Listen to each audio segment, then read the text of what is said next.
ઓમ શ્રી ગણેશાય નમઃ. જય શ્રી કૃષ્ણ મિત્રો. શિવજીએ કેમ કાપ્યું બ્રહ્માજીનું માથું?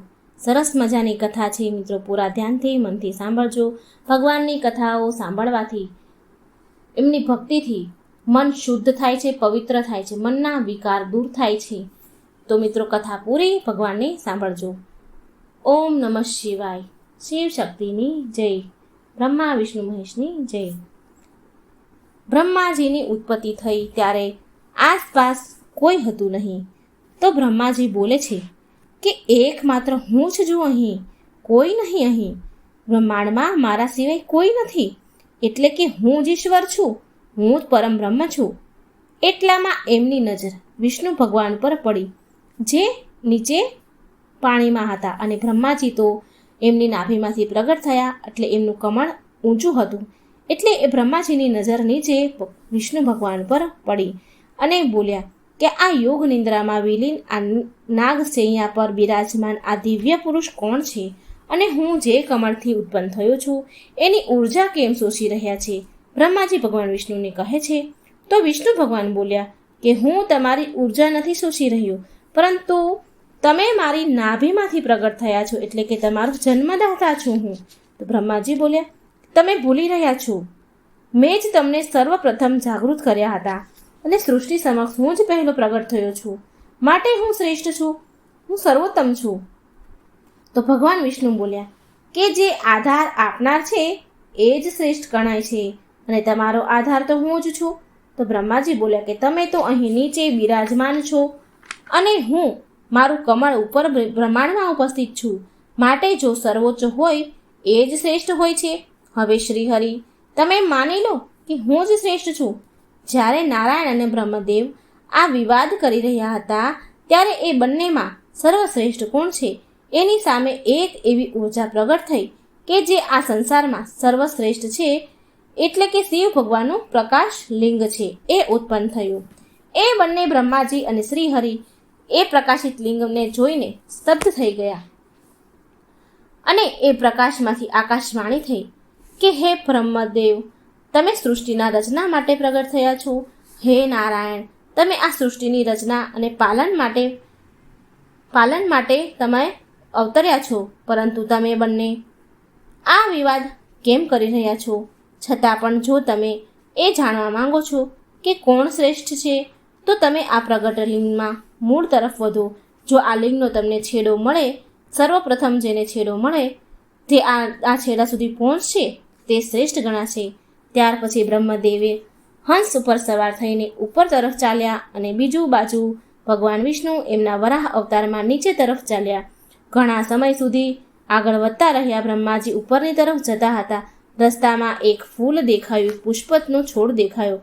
તો બ્રહ્માજી બોલ્યા, લાગે છે કે આ પ્રકાશિત લિંગનો કોઈ છેડો નથી દેખાતો. લાગે છે કે આ લિંગનો કોઈ છેડો છે જ નહીં, શરૂઆત જ નથી. પરંતુ જો આ ફૂલ, આ પુષ્પ મારી સાથે સાબિતી આપે કે આ લિંગના અંતિમ મૂળ સુધી ઉપર પહોંચી હું ચૂક્યો છું, મેં આનો છેડો શોધી લીધો છે, તો હું આ પ્રતિયોગિતામાં વિજય થઈને સર્વશ્રેષ્ઠ ગણાઈશ. ત્યારે એ ફૂલ બ્રહ્માજીના હાથમાં આવ્યું. એટલે કે બ્રહ્માજીએ પૂછ્યું કે કોણ છે તું અને અહીં મારા હાથમાં કેમ આવ્યું? ત્યારે એ ફૂલમાંથી એક છોકરી ઉત્પન્ન થઈ, રૂપ લે છે એક છોકરીનું અને કહે છે કે હું કેતકીનું ફૂલ જેવી જ મારી ઉત્પત્તિ થઈ તેવું આ પ્રકાશ સ્તંભની રોશનીથી પ્રભાવિત થઈને હું આ તરફ આગળ આવી છું. પછી બ્રહ્માજી બોલ્યા કે હે કેતકી પુષ્પ, હું આ સૃષ્ટિનો રચનાકાર છું, રચના કરવાવાળો છું. અને જો તું એવું ઈચ્છે છે કે તું સર્વશ્રેષ્ઠ હોય માનવામાં આવે તો મારું તારે એક કામ કરવું પડશે. તો કેતકી પુષ્પ બોલી, બ્રહ્માજી, તમારા પ્રસ્તાવ માટે ધન્યવાદ, અને હું આ કામમાં તમારી મદદ જરૂર કરીશ. કેતકીનું ફૂલ સ્ત્રીના છોકરીના રૂપમાં આવું બોલે છે. પછી ઘણા સમય પછી નારાયણ અને બ્રહ્મદેવ પ્રકાશિત લિંગના મૂળ અને અંતના મળ્યો. તો એ બંને પછી પાછા એમની જગ્યા પર આવ્યા અને તે પ્રકાશે ફરી તેની વાણી આકાશવાણીમાં કહ્યું કે શું તમને બંનેને પ્રકાશ લિંગનો છેડો મૂળ મળ્યું ખરી? તો શ્રી હરિ ભગવાન વિષ્ણુ બોલે છે કે ક્ષમા કરો પ્રભુ, બહુ આ મૂળ શોધ્યું મેં, આ પ્રકાશિત લિંગનો છેડો મેં બહુ સમય સુધી શોધ્યો, પણ મને આ લિંગનો કોઈ છેડો કે કોઈ મૂળ ન મળ્યું. હવે મને સમજાઈ ગયું કે હે પ્રભુ, મારા અને બ્રહ્મદેવ વચ્ચે બંનેમાંથી શ્રેષ્ઠ કોઈ નથી. તો બ્રહ્માજી બોલ્યા કે આ સત્ય નથી નારાયણ. મેં આ લિંગનો અંતિમ છેડો શોધવામાં સક્ષમ થઈ ગયો છું, માટે હું સર્વશ્રેષ્ઠ છું અને સર્વોત્તમ છું. અને આ વાતનું પ્રમાણ છે મારી પાસે આ કેતકી પુષ્પ, જેને મેં પ્રકાશ સ્તંભના ઉપરના શિખર પરથી મેળવ્યું હતું. જો તમને મારા પર શંકા હોય તો તમે આ કેતકીના પુષ્પથી સાચું પૂછી લો. તો એ પુષ્પરૂપી છોકરી બોલી, હા, આ વાત બિલકુલ સત્ય છે કે બ્રહ્મદેવે મને ઉપરના સ્તંભ લિંગના સ્તંભ પરથી શિખર પરથી મને મેળવી છે. ત્યારે એ પ્રકાશ લિંગ મહાદેવના અવતારમાં પરિવર્તન થઈ ગયું. એ પ્રકાશલિંગે શિવજીનો અવતાર લઈ લીધો અને શિવજી બોલ્યા કે હે બ્રહ્મદેવ, તમે અસત્ય બોલી રહ્યા છો. વિજય પ્રાપ્ત કરવાની કોશિશ કરી છે તમે, માટે હું તમને શ્રાપ આપું છું કે તમારી જ રચેલી આ સૃષ્ટિમાં તમારી જ પૂજા નહીં થાય. અને કેતકી, મેં મારું પ્રિય પુષ્પ બનાવવા માટે તને ઉત્પન્ન કર્યું હતું, પરંતુ અસત્ય બોલીને તમે આ હક ખોઈ બેઠો છો. ત્યાં હક ખોઈ લીધો છે. હવે હું તને શ્રાપ આપું છું કે તને કોઈ પણ પૂજામાં માન્યતા પ્રાપ્ત નહીં થાય, કોઈ પૂજામાં તારો ઉપયોગ નહીં થાય અને તને મંદિરો અને પૂજા સ્થળની બહાર રાખવામાં આવશે. માત્ર સજાવટ માટે જ તારો ઉપયોગ થશે. એટલે કેતકી ફૂલ બોલ્યું, હે પ્રભુ, મને ક્ષમા કરો. બ્રહ્માજી બોલ્યા, અહંકારથી બોલ્યા.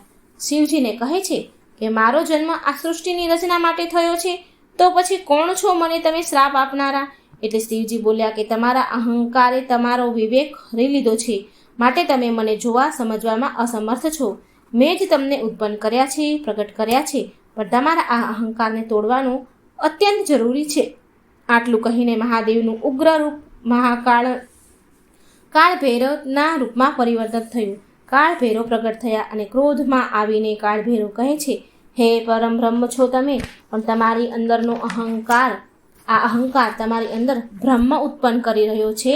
આવો અહંકાર અને કટુ વચન બોલનારા તમારા 5મા શિષ્યને દંડ ભોગવવો જ પડશે. કાળભૈરવે તો વાર કર્યા વગર જ પળભરમાં બ્રહ્મદેવનું 5મું શીશ કાપી નાખ્યું અને આવી રીતે એમના અહંકારનો નષ્ટ કર્યો. તો મિત્રો, આવી રીતે બ્રહ્માજીનું 5મું શીશ કપાયું હતું. શિવજીએ આવી રીતે બ્રહ્માજીનું 5મું શીશ કાપ્યું હતું. તો મિત્રો, જો તમને આ વિડીયો સારો લાગે, કંઈ શીખવા મળે, તો મારી આ ચેનલને લાઈક કરજો, શેર કરજો અને સબસ્ક્રાઈબ પણ જરૂર કરજો. જય શ્રી કૃષ્ણ. રાધે રાધે. Thank you.